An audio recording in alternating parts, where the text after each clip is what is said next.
బాపట్ల జిల్లా చీరాల రైల్వే స్టేషన్లో RPF, GRP, eagle team పోలీసులు సంయుక్తంగా పలు రైళ్లలో తనిఖీలు చేపట్టారు. తనిఖీల్లో భాగంగా పూరీ తిరుపతి ఎక్స్ప్రెస్ రైల్లో 9 బ్యాగుల్లో తరలిస్తున్న 16 కేజీల గంజాయిని పోలీసులు స్వాధీనం చేసుకున్నారు. గంజాయి తరలిస్తున్న 2 వ్యక్తులను పోలీసులు అదుపులోకి తీసుకున్నారు.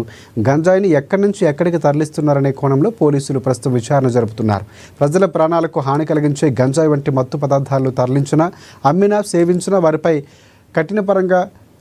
చట్టపరంగా కఠినమైన చర్యలు తీసుకుంటామని పోలీసులు హెచ్చరించారు. ఈరోజు బాపట్ల జిల్లా గౌరవ ఎస్పీ గారి ఆర్డర్స్ ప్రకారం eagle team, Bapatla GRP, Chirala GRP, RPF teams, అదేవిధంగా డాగ్ స్క్వాడ్స్ 2 డాగ్ స్క్వాడ్స్, తర్వాత ఈ land order team, Bapatla land order team మొత్తం అన్ని కలిపి జాయింట్ టీమ్గా ఏర్పడి ఈరోజు పూరీ తిరుపతి ట్రైన్లో చెకింగ్ చేయడం జరిగింది.